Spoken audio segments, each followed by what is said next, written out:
नमस्कार दोस्तों, आज मैं आप सभी के समक्ष चैत्र शुक्ल तृतीया घनघोर व्रत की कथा सुना रही हूँ। घनघोर का व्रत चैत्र मास की शुक्ल पक्ष की तृतीया को मनाया जाता है। इस दिन सुहागन स्त्रियां अपने पति की लंबी आयु के लिए व्रत करती है। इसी पावन दिन भगवान शंकर ने अपनी अर्धांगिनी पार्वती जी को तथा पार्वती जी ने सभी स्त्रियों को सौभाग्य का वरदान दिया था। घनघोर की पूजा करते समय मिट्टी की गोरा बनाकर उनका चंदन, अक्षत, धूप, दीप तथा नैवेद्य से पूजन करना चाहिए। फिर उन्हें सुहाग की सामग्री चढ़ाई जाती है और भोग लगाया जाता है। घनघोर के व्रत में मिट्टी की गोरा पर चढ़े हुए सिंदूर को अपनी मांग में लगाने का नियम है। आइए अब शुरू करते हैं घनघोर व्रत कथा। इससे पहले आप हमारे चैनल को प्लीज सब्सक्राइब जरूर करें। एक बार भगवान शंकर तथा पार्वती जी नारद जी के साथ भ्रमण करने को निकले। चलते चलते वे चैत्र शुक्ल तृतीया के दिन एक गांव में पहुंच गए। उनके आगमन का समाचार सुनकर गांव की श्रेष्ठ कुलीन स्त्रियां उनके स्वागत के लिए स्वादिष्ट भोजन बनाने लगी। भोजन बनाते बनाते उन्हें काफी विलंब हो गया, किंतु सारण कुल की स्त्रियां क्षेत्र कुल की स्त्रियों से पहले ही थालियों में हल्दी तथा अक्षत लेकर पूजन हेतु पहुंच गई। पार्वती जी ने उनके पूजा भाव को स्वीकार करके सारा सुहाग रस उन पर छिड़क दिया। वे अटल सुहाग प्राप्ति का वरदान पाकर लौटी। तत्पश्चात उच्च कुल की स्त्रियां अनेक प्रकार के पकवान लेकर गौरी जी और शंकर जी की पूजा करने पहुंची। सोने चांदी से निर्मित उनकी थालियों में विभिन्न प्रकार के पदार्थ थे। उन स्त्रियों को देखकर भगवान शंकर ने पार्वती जी से कहा, तुमने सारा सुहाग रस तो साधारण कुल की स्त्रियों को ही दे दिया, अब इन्हें क्या दोगी? पार्वती जी ने उत्तर दिया, प्राणनाथ, आप इनकी चिंता मत कीजिए। इन स्त्रियों को मैंने केवल ऊपरी पदार्थों से बना रस दिया है, इसलिए इनका रस दोती से रहेगा। परंतु मैं इन उच्च कुल की स्त्रियों को अपनी उंगली चीरकर अपने रक्त का सुहाग रस दूंगी। यह सुहाग रस जिसके भाग्य में पड़ेगा वह तन मन से मुझ जैसी सौभाग्यवती हो जाएगी। जब स्त्रियों ने पूजन समाप्त कर दिया, तब पार्वती जी ने अपनी उंगली चीरकर उन पर छिड़क दी। जिस पर जैसा छींटा पड़ा उसने वैसा ही सुहाग पा लिया। तत्पश्चात भगवान शिव की आज्ञा से पार्वती जी ने नदी तट पर स्नान किया और बालू की शिव पार्वती बनाकर पूजन करने लगी। पूजन के बाद बालू के पकवान बनाकर शिव जी को भोग लगाया और दक्षिणा करके नदी तट की मिट्टी से माथे पर तिलक लगाकर 2 कण बालू का भोग लगाया। इतना सब करते करते पार्वती को काफी समय लग गया।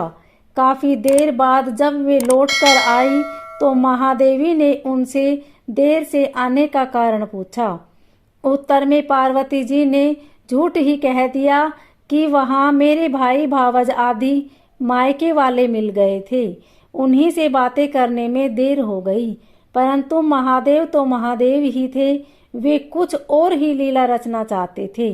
अतः उन्होंने पूछा, पार्वती, तुमने नदी के तट पर पूजन करके किस चीज का भोग लगाया था और स्वयं कौन सा प्रसाद खाया? पार्वती जी ने पुनः झूठ बोल दिया, मेरी भावज ने मुझे दूध भात खिलाया, उसे खाकर मैं सीधी यहाँ चली आ रही हूँ। यह सुनकर शिवजी भी दूध भात खाने की लालच में नदी तट की ओर चल दिए। पार्वती दुविधा में पड़ गई। तब उन्होंने मौन भाव से भगवान भोले शंकर का ही ध्यान किया और प्रार्थना की, हे भगवान, यदि मैं आपकी अनन्य दासी हूँ तो आप इस समय मेरी लाज रख लीजिए। यह प्रार्थना करती हुई पार्वती जी भगवान शिव के पीछे पीछे चलती रही। उन्हें दूर नदी के तट पर माया का महल दिखाई दिया। उस महल के भीतर पहुंचकर वे देखती है कि वहां शिवजी के साले तथा सलहज आदि सह परिवार उपस्थित है। उन्होंने गौरी तथा शंकर का भाव भीना स्वागत किया। वे 2 दिनों तक वहां रही। तीसरे दिन पार्वती जी ने शिव जी से चलने के लिए कहा, पर शिव जी तैयार न हुए। वे सभी और रुकना चाहते थे, तब पार्वती जी रूठकर अकेली ही चल दी। ऐसी हालत में भगवान शिव को पार्वती के साथ चलना पड़ा। नारद जी भी साथ साथ चल दिए। चलते चलते वे बहुत दूर निकल आए। उस समय भगवान सूर्य अपने धाम से पश्चिम को पधार रहे थे। अचानक भगवान शंकर पार्वती जी से बोले, मैं तुम्हारे मायके में अपनी माला भूल आया हूँ। ठीक है, मैं ले आती हूँ। पार्वती जी ने कहा और जाने को तत्पर हो गई, परंतु भगवान ने उन्हें जाने की आज्ञा न दी और इस कार्य के लिए ब्रह्मापुत्र नारद को भेज दिया। परंतु वहां पहुंचने पर नारद जी को कोई महल नजर नहीं आया। वहां तो दूर तक जंगल ही जंगल था, जिसमें हिंसक पशु विचर रहे थे। नारद जी वहां भटकने लगे और सोचने लगे कि कहीं वे किसी गलत स्थान पर तो नहीं आ गए।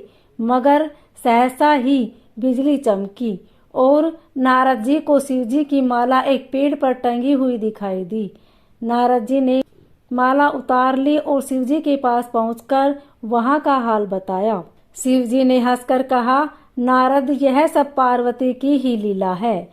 इस पर पार्वती बोली, मैं किस योग्य हूँ? तब नारद जी ने सिर झुकाकर कहा, माता, आप पतिव्रताओं में सर्वश्रेष्ठ है।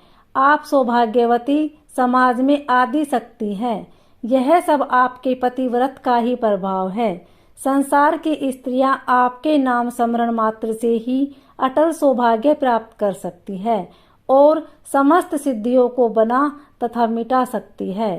तब आपके लिए यह कर्म कौन सी बड़ी बात है? महामाये गोपनीय पूजन अधिक शक्तिशाली तथा सार्थक होता है। आपकी भावना तथा चमत्कार पूर्ण शक्ति को देखकर मुझे बहुत प्रसन्नता हुई है। मैं आशीर्वाद रूप में कहता हूँ कि जो स्त्रियां इसी तरह गुप्त रूप से पति का पूजन करके मंगल कामना करेगी, उन्हें महादेव जी